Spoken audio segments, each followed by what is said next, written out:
So it's time for us to go and take a look at the Samsung Galaxy Note 4 and see how this particular device holds up in 2024. Now, it's been a long time since I talked about this particular phone. I still think there was a lot of cool things that Samsung did at this time within these, devices. And I'll definitely tell you in a lot of different ways when I look back at this particular phone, it is pretty crazy of what, this company was able to do with this device back then. In a lot of ways, like I said before, I wouldn't recommend a single person to buy it, but there could be some reasons why you may still want to use it, and we'll talk about that throughout this whole entire video. If you want to pick up some phones that I would recommend buying this year though, links will be down in the description. You can get them from there, and you can help support the channel at the exact same time. Now, starting off with the outside of the Note 4, on the front of this particular device, you had a 5.7-inch Super AMOLED display, and it was probably one of the best panels Samsung ever made as of that point. This is a 10-year-old phone now, so on the front of this thing, having a 1440p display was crazy. There weren't really too many phones that had this type of display back then, so basically getting a phone with this type of panel was absolutely crazy. You had a top bezel, bottom bezel on this thing, but the bezels on this thing were noticeably slimmer than the previous models of devices that we had before, like the Note 3 and the Note 2, and basically all the phones across the competition. So that was actually something crazy going on with this particular phone at that moment. You're also getting the front home button on this thing, capacitive keys on the side.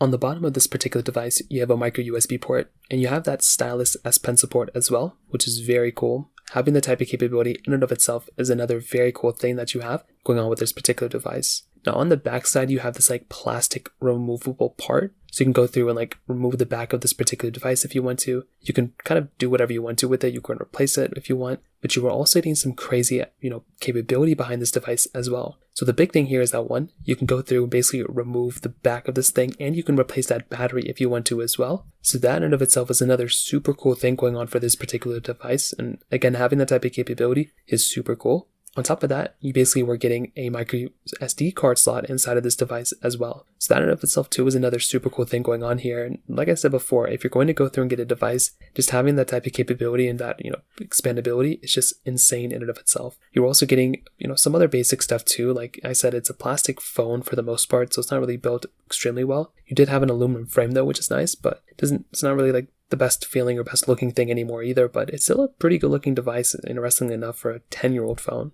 So from that side, that kind of covers it up there. Now on the camera side, this is also an interesting thing. I mean, the numbers don't really mean much, but it's still an interesting phone. So you're getting a 16 megapixel 4K 30 camera on the back with a 3.7 megapixel wide angle camera on the front. So you can do 1440p video on the front, you can do 4K at 30 on the back, and for a 2014 device, that really wasn't that bad of a resolution to film in. In fact, there are probably still some phones coming out nowadays that are mid-tier devices that are basically giving you the same type of capability as this thing. So it is kind of crazy in and of itself that you are getting that type of capability, and I will say in a lot of ways from that side, it's a very interesting type of camera. I don't really want to harp on it too much, but it's a pretty basic camera nowadays. I mean, there's not really too many crazy features going on with it as you could probably expect, but it does the job, and it's not the worst camera of all time, but it definitely isn't the best anymore. Software-wise, again, there's not really much to hate on here either because it's not really supported with software anymore. It stopped getting software support at Android 6.0, which was a long time ago, but it's not a terrible version of Android either, but it was many, many generations of software ago, and because of that, it doesn't make a lot of sense to go and buy a phone like this because you're pretty much outdated with software now. So from that side, from a software perspective, I really want to recommend buying this phone, and that's kind of the biggest problem here, that if you are getting a device like this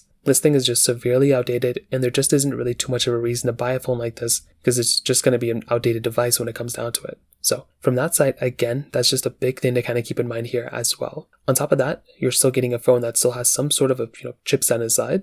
So it has that Qualcomm Snapdragon 805 chipset inside with 3 gigabytes of RAM. And the thing I can definitely tell you about the performance of this particular device, like I said before, it's really not the best performing device anymore. It's been very, very outdated. And again, that's just kind of what ends up happening when you're getting a phone that's severely outdated like this, is that you're getting a phone that just isn't really doing that well from the performance side. So from that side too, I mean, that kind of covers it up here. And to be honest, when you're getting a device like the Note 4 in 2024, you're just getting a device that's been outdated for so many years, and it just doesn't make a lot of sense to go and buy phones like this because, you're not getting a device that's supported with software or that has features ahead of it. It's kind of on its last leg, and that's kind of the problem when you're getting these types of devices. Like I said before, you're much better off getting devices that are still even somewhat supported with software. So things like the Galaxy S21 are newer, the Google Pixel 6 are newer, even the Pixel 5, iPhone XR, things like that. This one really doesn't make a lot of sense to go and buy in my personal opinion anymore. So from that side, that kind of covers it up there. If you have any other thoughts or questions, let me know in the comment section below. Hit the like button, that would mean so much, but definitely hit that subscribe button.